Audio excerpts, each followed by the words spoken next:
Eto na nga, nandito na tayo sa Japan. It's time for vacation, mga people in the house. Alam nyo, meron akong isang tip ha.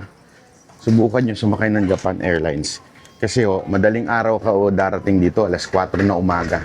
Walang pila sa immigration. Usually maraming pila talaga dito sa immigration eh. Kanina, walang pila po. So, try nyo ng madaling araw na dumating.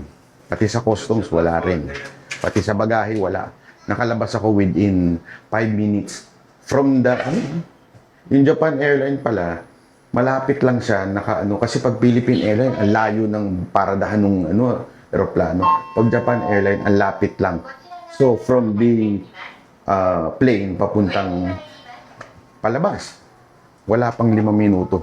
Ito, walang nasa labas na ako ng immigration after 5 minutes. Ganun kabilis. Panalo pala yun.